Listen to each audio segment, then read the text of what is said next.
Good afternoon, everyone. Tomorrow, the President and the First Lady will travel to Lewiston, Maine.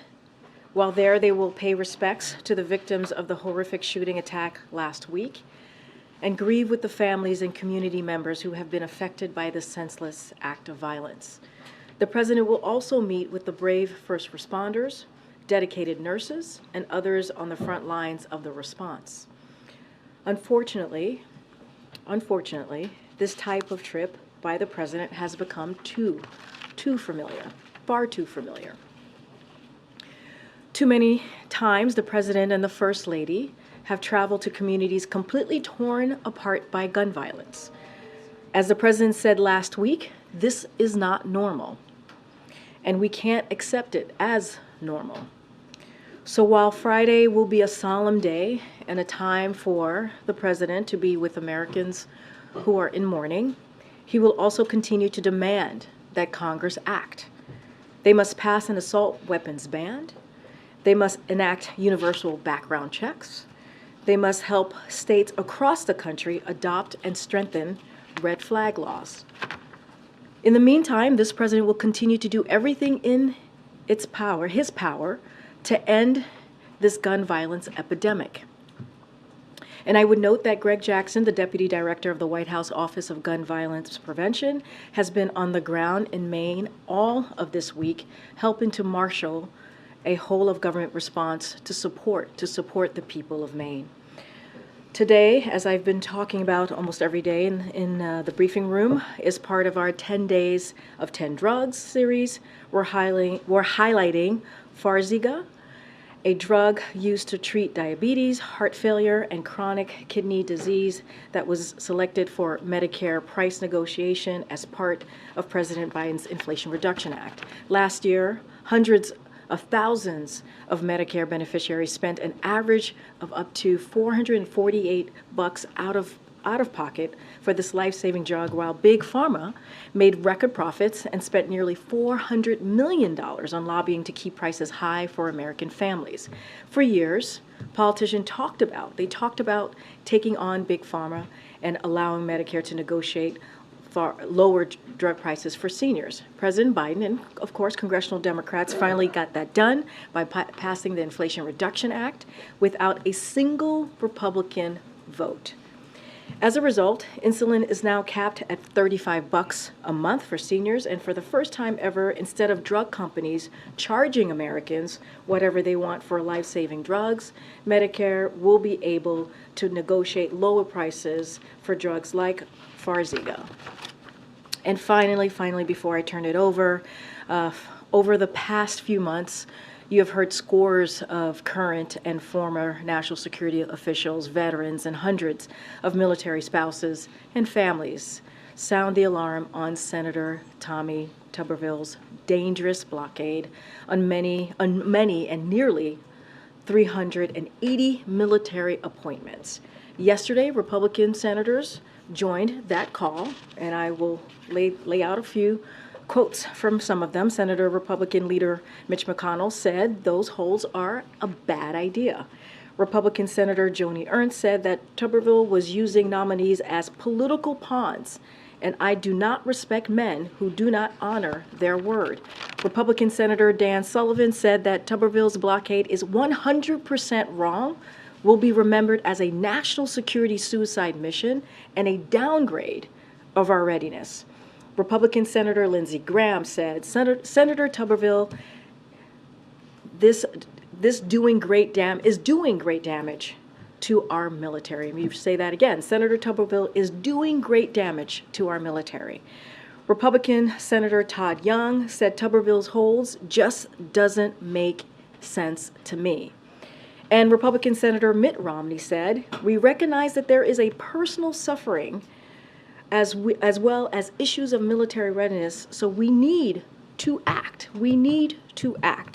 Nearly all of them warned of the risk we face of service members leaving military service if its blockade continues. So we agree. We've been very clear about this for the past several months. These vacancies are causing serious damage to our military readiness and our national security.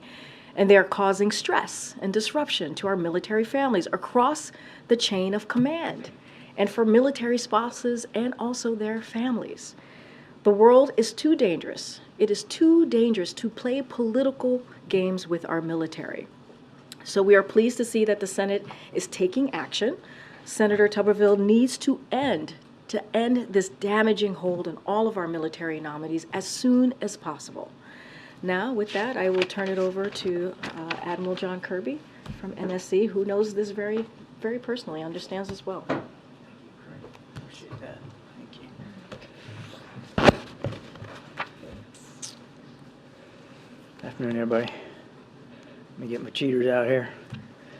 I think you all heard the president address this earlier today, but thanks to his leadership and the intensive diplomacy that we've been involved in, more Americans have been able to get out of Gaza today. As the president said, so far, 74 U.S. citizens and family members arrived on the Egyptian side. That's in addition to the 5 Americans who departed Gaza yesterday. And I want to stress that these numbers are changing in real time. Embassy Cairo has deployed a consular team to the Rafah crossing to support all these folks, make sure they get back to the embassy, and then we work with them on onward movement as appropriate. We obviously continue to be focused on getting as many Americans out as quickly as possible, and we still fully expect that more Americans will be able to depart, hopefully more today, but certainly we're looking for them to depart at a similar pace, if not better than what we've seen. But again, I want to stress again, it's a fluid situation. Obviously, intensive diplomacy has been underway to open up the Gaza side of the border for foreign nationals and for some wounded Palestinians as well. In times of crisis, of course, like this, we rely on our friends, and today's positive news would not have been possible without the assistance of Qatar or, frankly, the leadership of President Sisi of Egypt, who, of course, I think you know President Biden spoke to last Sunday. We're grateful for his leadership and his efforts. On the humanitarian side, yesterday, an additional 55 trucks with life-saving humanitarian assistance, including food, water, and medicine, were able to make their way into Gaza via the Rafah crossing. We're hoping that the number of trucks crossing into Gaza will continue to increase as well. We know that 55 more trucks, which brings us to more than 220 total since the 21st, is not enough. And we're going to continue to work to get more in there. Increasing that aid has been a top priority of the president and a keen focus of his diplomacy. Speaking of diplomacy, today the president's going to participate in 2 bilateral meetings. Actually, I think he's already done the one, met with President Luis Abinader of the Dominican Republic to discuss a host of shared priorities, including deepening bilateral economic ties, advancing our democratic principles and labor rights, as well as addressing the security situation in Haiti. And then later today, he's going to meet with President Gabriel Boric of Chile to discuss issues of shared concern, including promoting further economic cooperation, combating climate change, and addressing irregular migration. And of course, all of those discussions, those 2 bilateral meetings come just ahead of the inaugural America's Partnership for Economic Prosperity Leaders Summit that's here at the White House. And we're glad to have the participation of all members of the partnership here for this summit. The majority of them will be at the leader level. This Leaders Summit advances President Biden's commitment to strong regional partnership in the Western Hemisphere, as he announced during last year's Summit of the Americas. Taken as a whole, this 2-day summit represents a strong demonstration of the United States' commitment to work with our partners to take advantage of this once-in-a-generation opportunity to recenter critical global supply chains in the Americas, continue to address our shared migration challenge, and build meaningful economic opportunity across the hemisphere. Okay. Thanks, John. Can you tell us a little bit more about the humanitarian pause, what that would look like, what it means, how long it would be, how it would work? Sure. I think we've talked about this before, Colleen. I mean, we're really not just talking about like one pause. What we're trying to do is explore the idea of as many pauses as might be necessary to continue to get aid out and to continue to work to get people out safely, including hostages. The president already worked on one such pause when we were able to get those 2 Americans out, and that's what we're kind of looking at. And just to remind, when we're talking about humanitarian pause, what we're talking about are temporary, localized pauses in the fighting to meet a certain goal or goals. As I said, get aid in, get people out. And is that something that can happen immediately? I mean, where is the Israeli Prime Minister on this? Is he willing to continue to do this, especially if it's more than one pause? Well, we were able to work with them to help get Americans out before, and so we're certainly hoping that kind of cooperation will continue. But each instance of it, each effort to get a pause is going to be unique in its own way, and it's going to require negotiation and diplomacy. And the president, you heard him talk about this yesterday, is 100% committed to doing what it takes to pursue that kind of diplomacy. The UN Human Rights Office is raising some serious concerns about the Israeli airstrike at the refugee camp, saying they have serious concerns that these are disproportionate attacks that could amount to war crimes. Does the administration share the UN's concerns? We certainly don't want to see a single civilian hurt or killed in this conflict, and there's been too many deaths as it is. Each one is tragic in its own right, as I've said, Mary, and we're doing everything we can to work with our Israeli counterparts to try to minimize the risk of civilian deaths and collateral damage. But do you believe that this refugee camp was a legitimate target? I'm not in a position to say it is or it isn't. As I said, these are questions for the Israeli Defense Forces. These are their operations, and they, and only they, can speak to their targeting decisions and the way they're conducting the operations. What we are going to do is make sure that they've got the tools and capabilities, including our perspectives and lessons that we've learned in this kind of warfare as they venture into these operational decisions, because they have a legitimate threat by Hamas, an organization that wants to wipe them off the map. At the same time, because you can do both, we're going to make sure that we're doing everything we can to help them minimize civilian casualties and get humanitarian assistance in. And one quickly on Tuberville. He's made pretty clear this morning again that he's not going to be changing his position. Would the president support changing the Senate rules to get around Tuberville's blockade? That's for the Senate to decide. The president wants, as Karine said, wants the hold lifted. I mean, you're talking about 375 officers at this point, 379 positions, because some of them are dual hat nominations. That's a whole lot of senior leadership that can't move right now. And let me just give you an example here, now that you made me think of it. Let's just take a look at the Central Command region of the world. I won't go through all of it. But here's some of the positions that are being affected by Mr. Tuberville. The 5th Fleet Commander, that's the fleet that's in the Gulf region. The Deputy 5th Fleet Commander. The Deputy Central Command Commander. The Defense Attaché to Israel. The commander of the 380th Air Expeditionary Wing, the Chief of Staff at U.S. Central Command. Oh, and here's a good one, the Deputy Director of Strategy, Plans, and Policy for U.S. Central Command, the person that actually helps write our operational plans and executes policy decisions at that level. And there's more than that. I mean, it's beyond ridiculous that this one senator is having this kind of an impact on our operational readiness. And if you don't think it isn't, I would urge him or anybody else who doubts this, go on down to Tampa, Florida, and talk to the folks in Central Command about the priorities and what they're trying to do on behalf of our administration's policy in the Middle East, especially right now with everything going on. It's having an impact.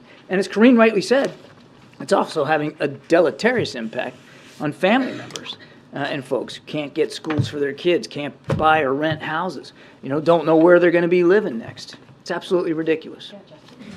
Thanks, Kirby. The Vice President was over in London and said that if Israel and Ukraine aid were bifurcated, that the President would veto it. You over the last couple of days have explained that you would veto something with offsets, especially involving the IRS. But I wanted to be clear, if the President was presented with a clean Israel funding bill without Ukraine, he would veto that as well. The President believes that the supplemental requests that we submitted contains 4 really critical national security urgent needs: Israel, Ukraine, our Indo-Pacific resourcing, particularly when it comes to manufacturing of submarines, and of course border security. All 4 are important. And the whole idea of an urgent supplemental is you're submitting what you think are urgent requests, and the President wants to see all of them honored, all of them acted on by Congress, all of them together. We wouldn't have submitted it that way if we didn't believe that they all weren't important and should be acted on together. Obviously, you guys want to see them all 4 together, but lawmakers are trying to figure out right now how to kind of negotiate through this, and it seems to be it's sort of an unclear signal from the administration. So was the Vice President correct? He would veto an Israel-only bill if it didn't have other issues that you were concerned about? The president would veto an only Israel bill. I think that we've made that clear. Thanks, Admiral. The president keeps saying Israel needs to follow international law. Israel needs to follow international law. That suggests that he thinks that Israel isn't following international law, doesn't it? No. Why would he be saying that if he felt that Israel was doing everything it needs to do to prevent civilian casualties? We've been saying it since the very beginning, Nancy, that we want to see our good friend and partner abide by our shared commitments to the respect for civilian life and the respect for the law of war. We've been saying that since dang near the beginning of it. I've never heard him say that Ukraine needs to follow international law. So he seems to be making a point of this, particularly when it comes to Israel. Does that signify that he has... Well, these are different conflicts, Right. and Ukraine was the victim of a massive invasion by a neighboring nation, and their military operations have been, with the exception of the counteroffensive where they're going after Russian positions, been largely defensive in nature. It's a different situation than what the Israeli Defense Forces are doing inside Gaza, going after Hamas terrorists in a fairly aggressive way. Question about the evacuees. The president said 70-something dual citizens were able to make it out today. How many days do you anticipate it will take to get all of the Americans who want to leave out of Gaza? We don't know. I mean, as I said in my opening statement, we hope that that number can increase over coming days and we can get them all out very, very soon. Today's progress, I mean, yesterday it was 5, today so far, as you and I are speaking, it's 74. We're hoping that that number could increase throughout the day, hoping. So that's a good sign that the trajectory is going in the right direction. We want to get them all out as soon as possible, but I couldn't put a date on the calendar and tell you that's it. And just very quickly, is part of the deal that none of them will stay in Egypt, that they'll all leave and go elsewhere? That's going to be up to them. I mean, they're free citizens. They're American citizens, and they've got families to look after, and that's why we're getting them all collected at the embassy in Cairo, and our consular staff who collected them, verified all their identities, got them on buses, and now we're going to be working on whatever onward movement they might want. Some may not want that, but we'll work that out individually with each family. Thank you, Karine. John, the Israelis are saying that referring to Jabalia as a refugee camp is a misnomer. Is that the position of the administration as well? I'll leave the Israeli Defense Forces to speak to their operations. And then on the bilateral with Abinader, did the Dominican-Haitian border dispute come up, and what is the U.S. position on that? The discussion around Haiti was largely over the security situation in Haiti and our continued efforts to want to work with the international community to do what we can to hold those accountable who are causing that insecurity and the violence, but also to work on ways throughout the region to provide relief to the Haitian people. Thanks. John, so talking about getting Americans out of Gaza, President Biden said, "I want to thank our partners in the region and particularly Qatar." The leader of Hamas lives in Qatar. So why is President Biden thanking them for anything? Oh, geez, Peter. Let's take a step back here and look at this. Geez, Qatar Peter, was... They Peter? are a terrorist group that killed Americans and kidnapped Americans within the last month. Peter, Qatar has been helpful in getting those Americans out. I'm sure you would agree with me, and everybody at your network would agree, that getting American hostages out is a good thing. And Qatar was a key player in that regard. Qatar has lines of communication with Hamas that almost nobody else has. Now, I'm not saying that we support Hamas. Of course we don't. They're a terrorist organization. And Israel has an absolute right to go after them. But Qatar has lines of communication that not everybody else has.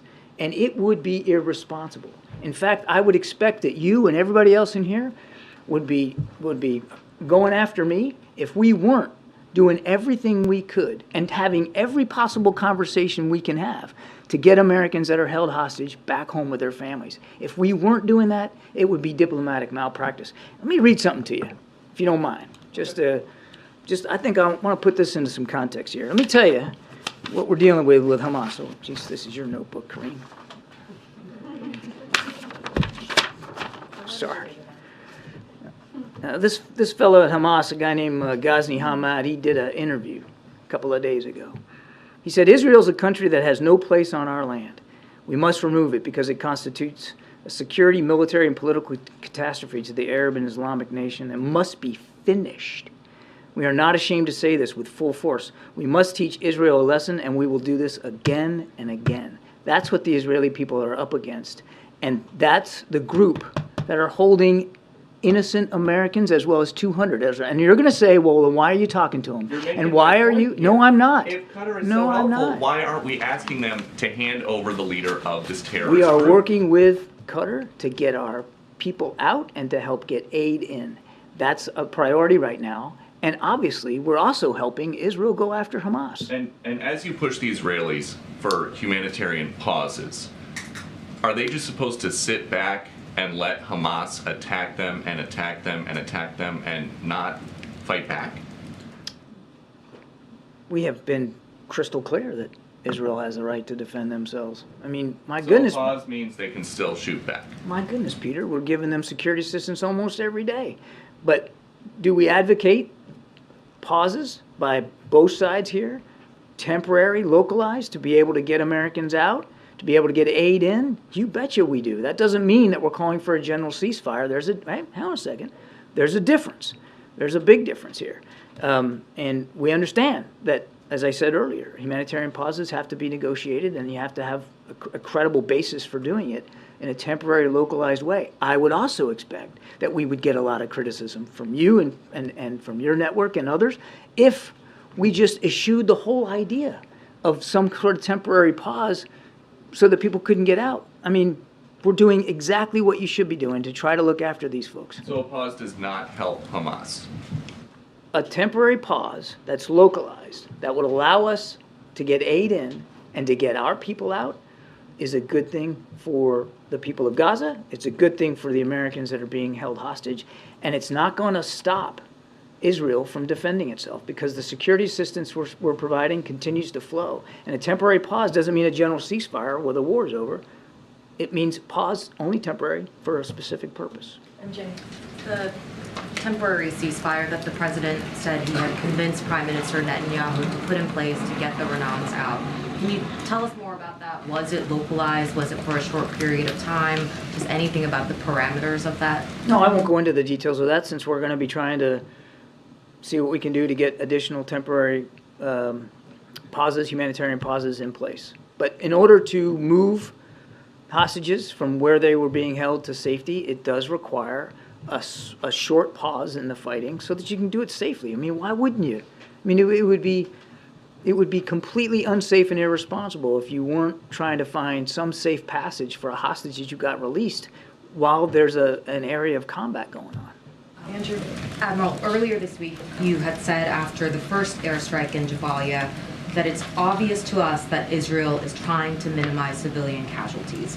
Now that you've had more time to see and assess the situation there, would you still say it's obvious that Israel is trying to minimize civilian casualties? We see in the scope of their operations that they are making efforts to try to minimize civilian casualties. That does not mean, and I did not say, that they aren't still causing some, that their operations aren't still causing some. They are, and each one's tragic. Each one shouldn't happen, and we have been crystal clear about that. Would you say with Jabalia specifically? I'm not going to talk about a specific event. But why not? Because I'm not going to litigate an operational event that our military is not involved in almost real time. I'm just not going to do that, MJ. It would be inappropriate for me to do that from the White House podium. But specifically on the question of minimizing civilian casualties, isn't an airstrike that targets a refugee camp or a densely populated civilian area, isn't that sort of the definition of not minimizing civilian casualties? That is a question for the Israeli Defense Forces. They should have to answer questions about the decisions they're making on the battlefield and how they're doing their targeting and how they're doing their operations. We're not gonna throw it in from the sidelines here all the way in Washington, D.C. I'll just tell you again what I've said 100 times already. We're having daily conversations with our Israeli counterparts about their thinking, about their plans, about their strategy, about the execution of that strategy, and continuing to urge them to do everything they can to minimize civilian casualties. So on this, you wouldn't weigh in, even though the president and everyone on down said that the minimizing civilian casualties is incredibly important, that it's something that he is talking to his counterpart about all the time. What I said was, I'm not going to weigh in from the podium and make public, provide public analysis in near real time of operations that U.S. forces aren't involved in. Thank you. Admiral, given the intensity of the IDF bombing across Gaza and reports that even areas that are considered to be safe passage are being targeted, is there any concern that Americans who want to get to Rafah can't get to Rafah? And then I have a second question. I don't know what the status is of how many of all Americans in Gaza are down at Rafah. I just don't know. That's a better question for the State Department. I do know, we believe that the vast majority of American citizens who we know are in Gaza are down there. But I can't tell you with certitude that there's not family members elsewhere that haven't made it their way down or can't make their way down. The other thing I can tell you is I know the State Department is in direct contact with all the American families in Gaza and keeping them informed, particularly those that are coming up on the lists for departure. They're being notified where to go, when to be there. And as far as I know, and again, a better question for the State Department, that there isn't, that we aren't aware of American families that are trying to get down there and can't. But again, that's a better question for my colleagues. And then my second question, the Independent has reviewed a list of 400 Americans who have been cleared to leave by the Egyptians, the Israelis, and so forth. There have been prior reports that there were, I believe, between 500 and 700 Americans in Gaza. So I'm just curious about this discrepancy. There are 400 cleared to leave. If there are several hundred more in Gaza, is there a reason that they have not been cleared to leave? Have they not asked? Are they on some other list? And why then would the U.S. Not object to U.S. passport holders not being allowed to exit? So what you're talking about a rolling process here. I think our estimate is somewhere between 1,000 and 1,200 U.S. citizens, and that includes, dual nationals and legal permanent residents and family members. So then the pool is somewhere in that number, somewhere there, about 400 families. But this is a rolling process of getting folks out. So we know that there have been 400 that have gotten through that process, and we fully expect that the rest of them will get through that as well. Thank you, Karine. John, I have a question on the Islamophobia strategy, but first two quick ones on Gaza. In London, the Vice President said that every Gazan who wants to go back after the war will be allowed to. Does the President agree, and how will the U.S. ensure that Israel will allow this? Say that again? The Vice President in London said that every Gazan who wants to go back after the war will be allowed to do that. Does the President agree, and how will ensure that Israel will allow this? Of course. I've said this before. It's nothing new. That if a citizen of Gaza finds themselves outside of Gaza and they want to go back to their home, yeah, we absolutely support that, and we'll work with partners in the region to make it happen. Okay. And on still on Gaza, this week Israel released intelligence showing Hamas taking fuel from the Indonesian hospital in Gaza. It appears with the knowledge of the hospital's director. Is this something that you can confirm? Nope. Islamophobia. Some of the Muslim leaders that I spoke with said that while they appreciate the effort to combat Islamophobia, they thought the timing of the announcement was interesting because this is something that the administration has been working on for months, and some of them feel that this is a political bone thrown at them and does not address their bigger concern, which is U.S. policy to support Israel, where they are frustrated that their perspectives are not being heard. Your message to them? This is a very genuine effort on behalf of the President and the Vice President and the entire administration to plant a marker about how hate has no business here in the United States, particularly hate that can lead to real threats of violence against the Muslim community, the Arab community, Palestinian community. We take that seriously. The thinking that went into leading up to this strategy is long-standing and predates the events of October 7th. But again, I don't know who all these folks are necessarily, but we value their opinion. We value their perspective. And even especially if it's a contrary perspective, or they feel it's a contrary perspective, that's valuable to us. We want to, as we embrace the effort to develop this strategy, we're absolutely going to reach out to folks all across the country from all different perspectives, particularly in the Muslim community, to get their views. That'll be important. It'll inform our work. Well, the complaint that I've heard raised a lot is that every time they want to address U.S. support to Israel, the White House pivots to Islamophobia. Is that an accurate assessment? How would you respond to I'll that? let them speak to their opinion of our work. I can tell you that this strategy is born from a genuine desire to go after the kind of hate in America that could lead to real threats of violence against real people, our fellow citizens who are of the Muslim faith or in the Arab community and Palestinian community. I mean, that comes from a genuine, instinctual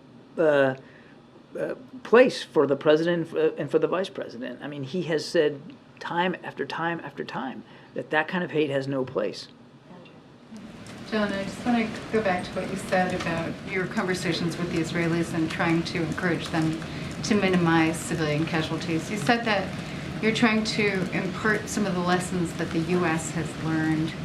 Can you elaborate? And to what extent would the U.S. be able to help Israel in pinpointing its targeting precisely to avoid the casualties, for instance, 195 that were killed at Jabalia? I mean, what do you have to offer? What can you offer? How can you help Israel minimize casualties?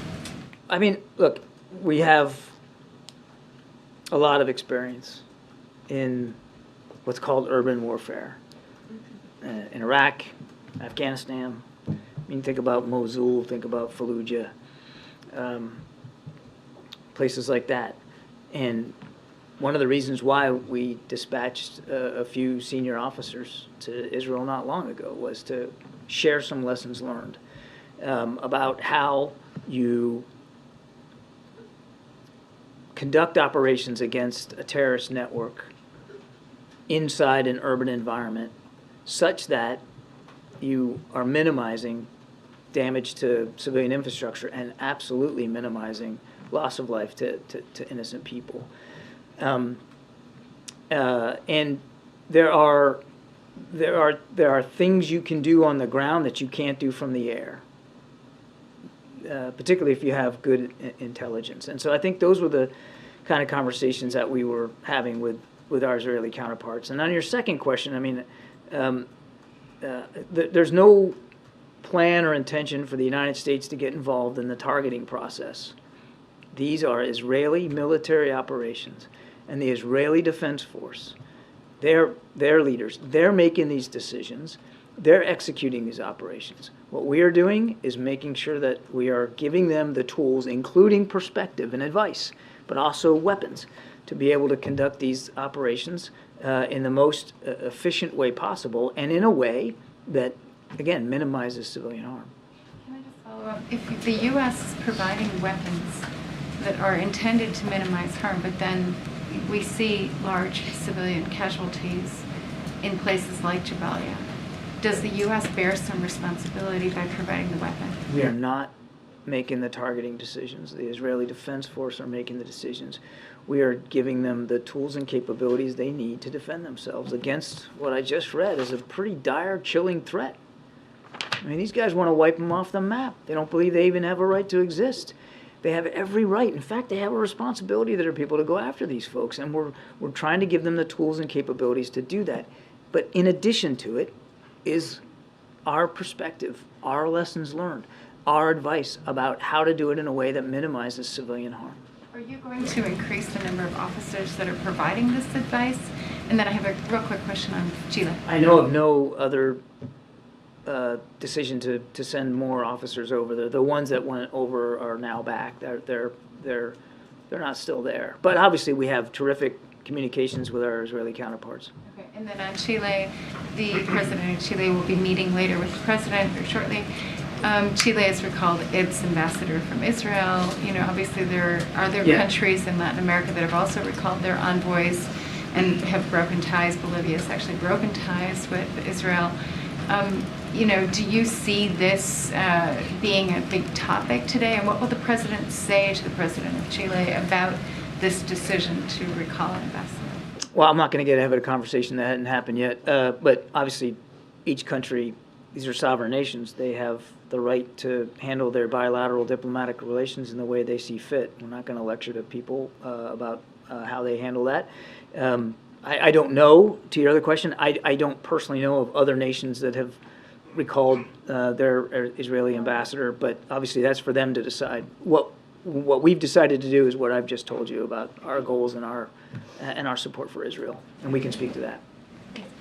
This might be repeating something, but I just want to be fully clear that, so when the president said last night that he convinced Prime Minister Netanyahu to do a ceasefire, he was referring to the 2 Americans that got out. But Israel has never acknowledged that they paused. So can you give us a better understanding of what exactly was paused, and if the understanding is that for every sort of hostage release there would be a pause? I'm not going to go into more detail than what we've already put out there publicly. We were able to help negotiate the release of those 2 Americans, and that's a good thing. And in order to be able to get folks out, you got to make sure they can do it safely. And that's what the president was referring to.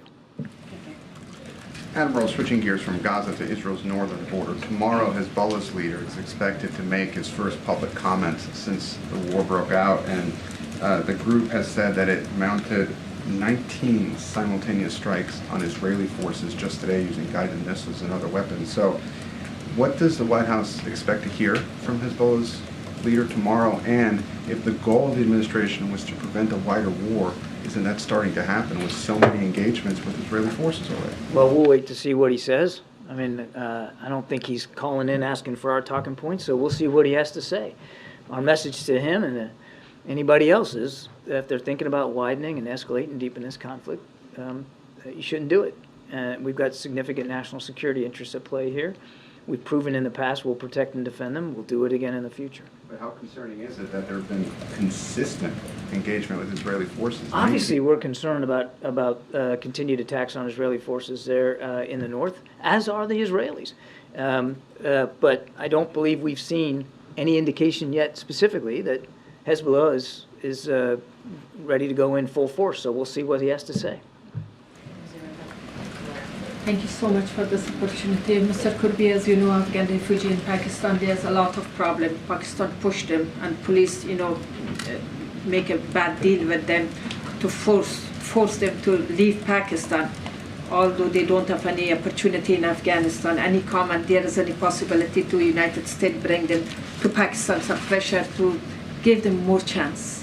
Well, we let Pakistan speak to their policies with respect to refugees and asylum seekers. Obviously, we want to see all nations do what they can to help refugees and asylum seekers, and that certainly includes our Pakistani friends with respect to Afghans who are trying to flee.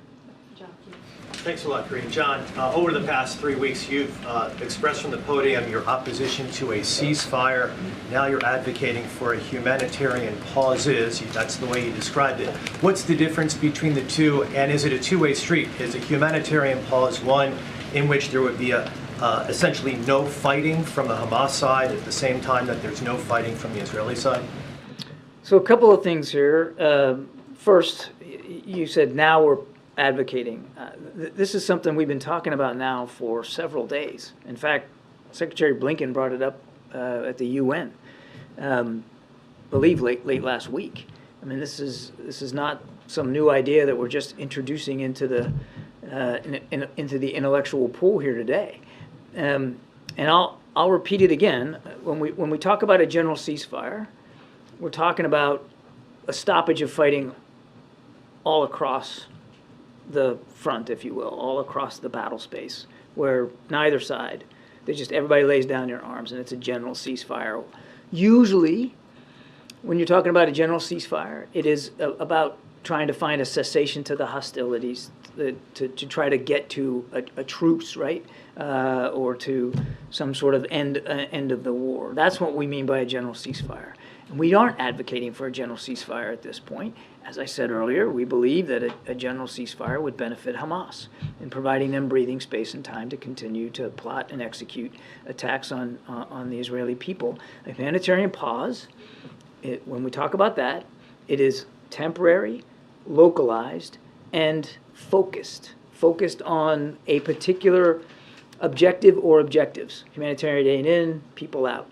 And in a pause, again, each one would have to be negotiated separately and distinctly, but the general idea is that in that geographic space, for that limited time, there would be a cessation of hostilities enough to allow whatever it is you're trying to allow. Does that make sense? Does that lay it out? It does.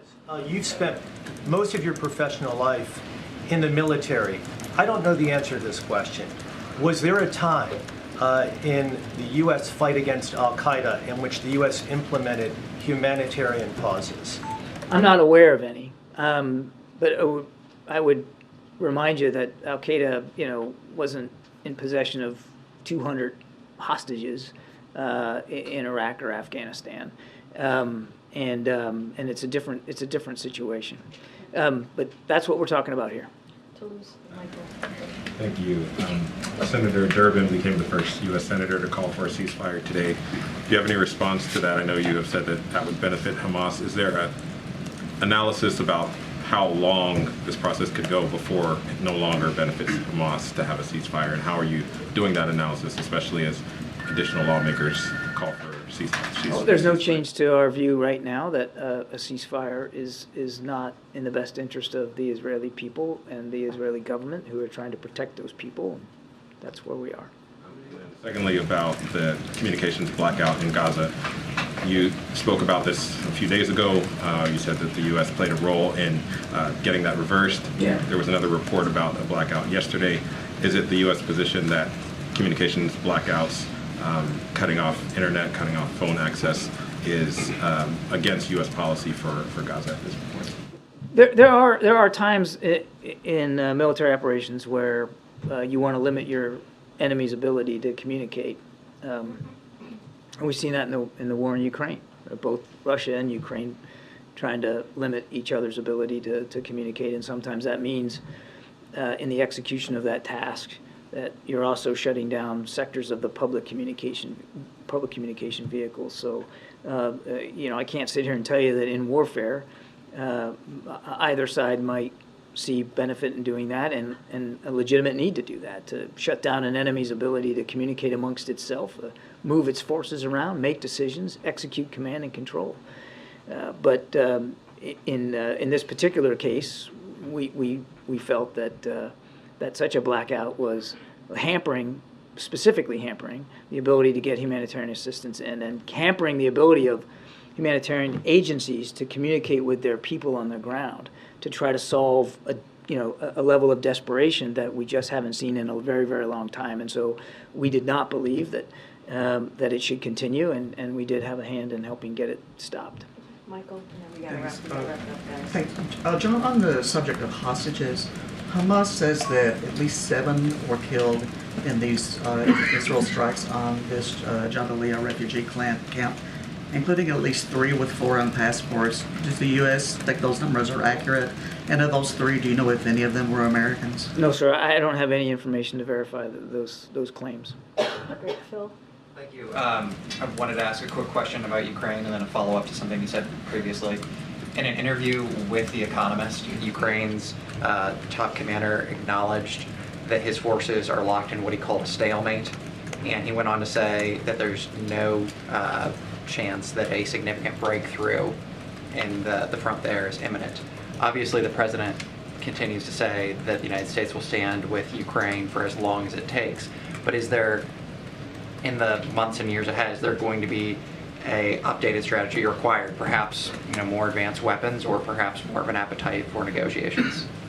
Well, certainly we'll let Ukrainian leaders speak to their progress or lack thereof, that's really for them to talk about. I think it underscores how important it is that we continue to support Ukraine. I can't stand here today and tell you that it's going to lead to this particular weapon system or this new capability. We are evolving and have evolved what we provided Ukraine as the war itself has evolved, and I suspect that that process will continue. It would be eminently easier for us to do that if Congress would pass the supplemental funding that supports Ukraine, because it's not only about capabilities for Ukraine, there's a big chunk of that goes to replenishment ability for U.S. For our own inventory. And then you said moments ago that the president would veto an Israel-only bill, but you also noted that each of those 4 categories, I believe they were Ukraine, Indo-Pacific, the border, and Israel, they were all critical, and that's the point of supplemental, that you do it as the need occurs. So can you kind of take us into the president's mindset here? Why not triage this, and as you have opportunities to meet those critical needs, why not take them as they come rather than wait and try and deal with them all at once? I think in our statement of administration policy, we laid out very clearly why we wouldn't want to do that and why we think that all of the things we've asked for in the supplemental are important. And let's go back on the Israel-only thing. The way the House Republicans have carved this out is no humanitarian assistance. It only goes to security assistance for Israel, and that's got to be a non-starter. I mean, that's nothing more than partisan politics right there. I mean, here we are. I've been taking I don't know how many questions about civilian casualties and the desperation of the people in Gaza. I mean, it's incorrigible that anybody would think that we wouldn't need some additional funding to help get food, water, and medicine to these people. They didn't cause this. They didn't ask for that. Hamas doesn't represent them. They're victims too, and they need that support. Thanks, sir. Thank you. Sorry, Karine. I've made a mess of your whole. Let me just clean up here. I think I've got all my. They all say the same thing, John. It's okay. No, I did. They make a mess? I think that's better. It's okay. Right. Thanks. I do want to touch on something that the Admiral was asked about, and just want to add to what he said as it relates to our strategy when it comes to making sure that no hate of any kind is allowed any light of day in this country, right? And that's including Islamophobia, certainly anti-Semitism, and one of the things that the Admiral was saying that I just wanted to add to is in December, as you all know, in December of last year, the President established an interagency task force to address anti-Semitism, to address Islamophobia and related forms of hate.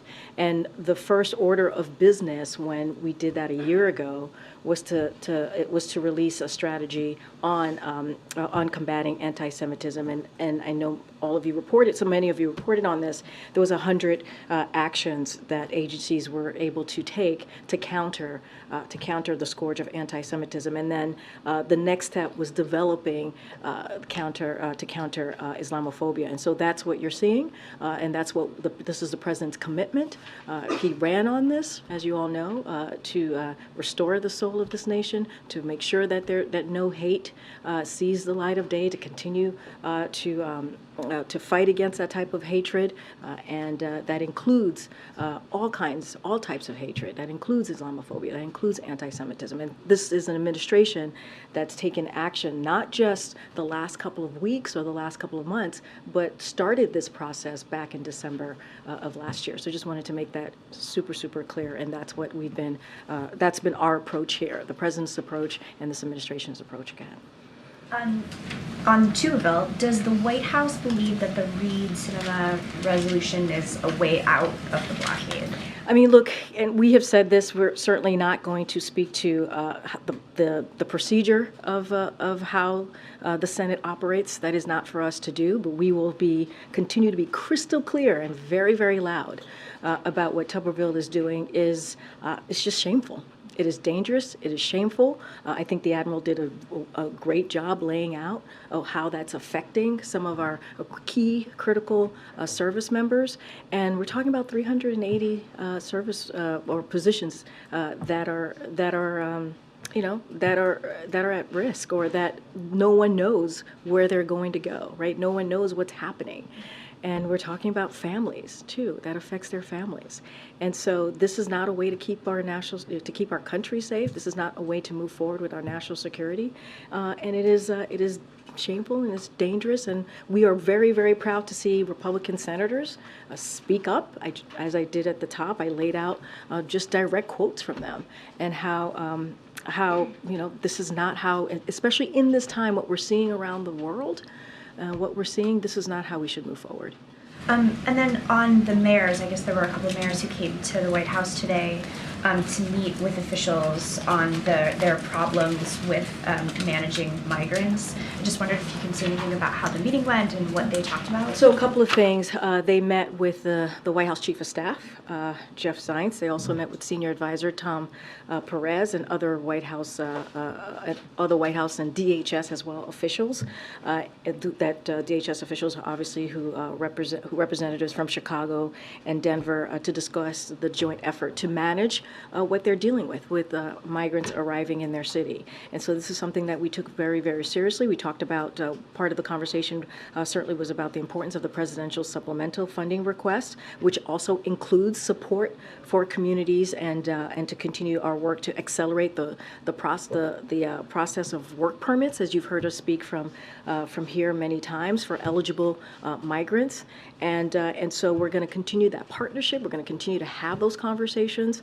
It was a constructive conversation, and this is not the first. There have been many others. And so, look, we understand what they're going through. We understand what's going on the ground, and this is why we say, that if Republicans truly care about border security, this is something, as we talked about the national security supplemental, we know that's included, then they can act. Continue. Thank you.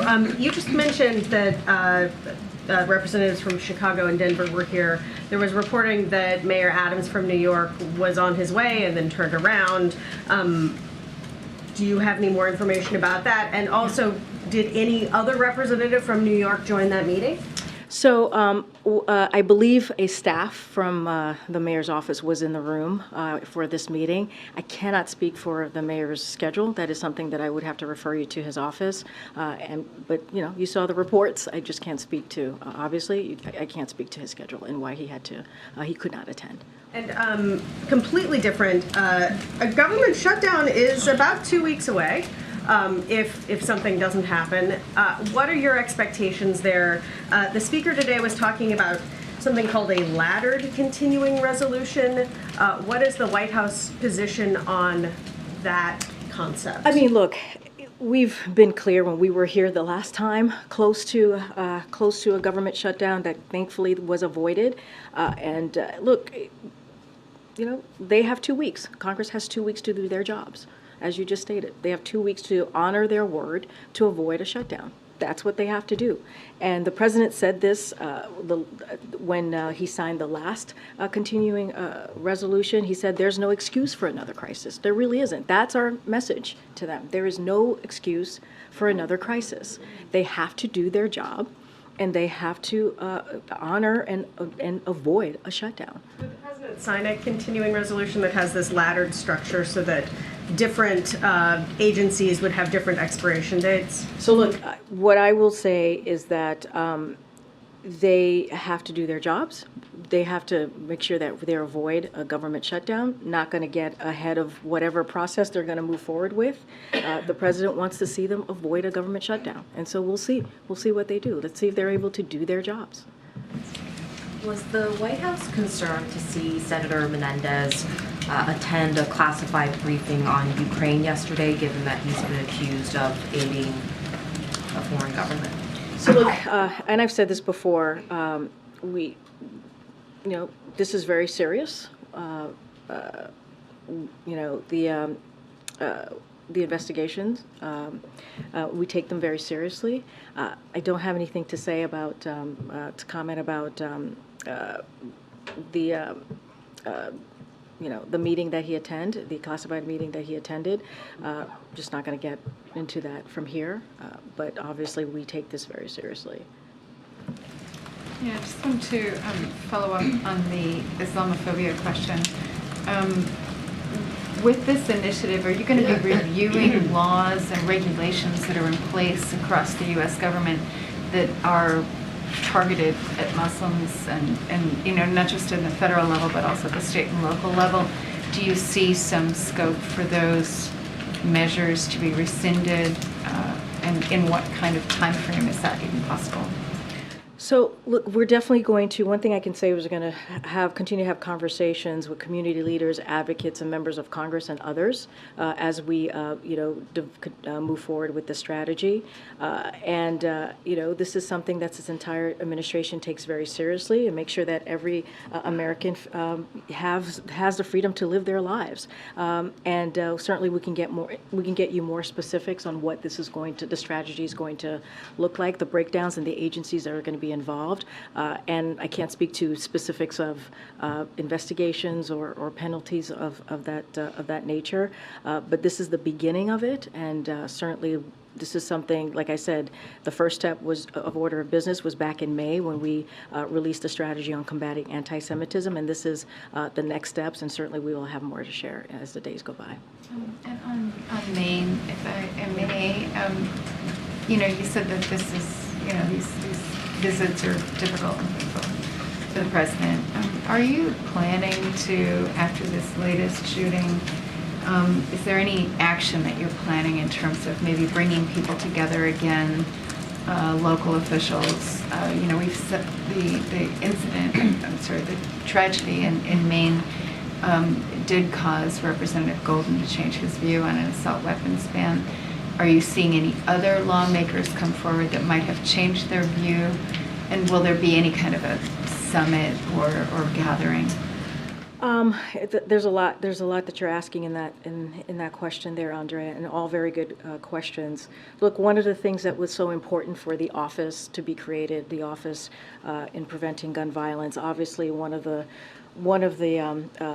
pillars to that office is making sure that all of the executive orders that the president put forward is accelerated, right? That we move really much faster on getting what the president signed out there to states and obviously to Americans who are suffering and just communities out there who are suffering, but also to make sure that the law that was the bipartisan law also gets moved out very quickly. But one of the things that we've been providing, and these are the things that we'll continue to provide to communities, is as I mentioned, Greg Jackson is on the ground. He's working with FBI and DOJ to coordinate with victim services, deploying experts from the newly created Mass Shooting Victimization Resource Center. That's something that we're doing. We're coordinating with the Department of Education and HUD to support school reopening strategy, because that was obviously really important as the schools had to shut down, and emergency housing as needed throughout the region. So there are a lot of steps that we're doing that is part of this office that's going to help the community on the ground. As it relates to Congress, look, we've been very clear.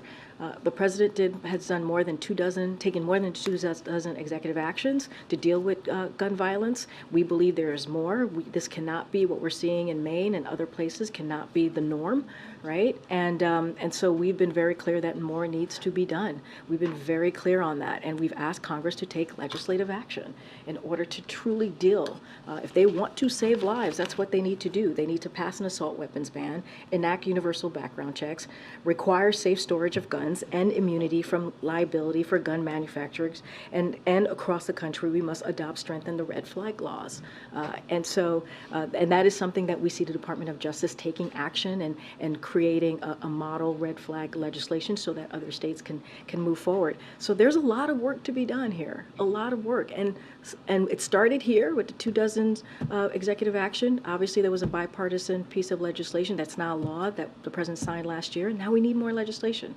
That's what we need to really truly save lives. The governor maybe to the non-Andreas in the room, I'm just asking. Go ahead. The governor has started an investigation now into mistakes. Is the federal government able to provide any assistance in that?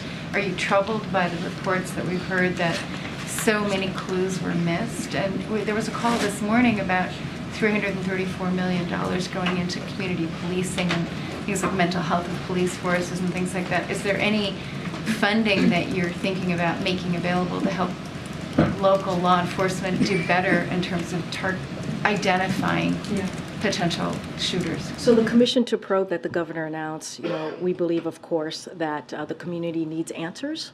And so this is going to be something, obviously, that we support.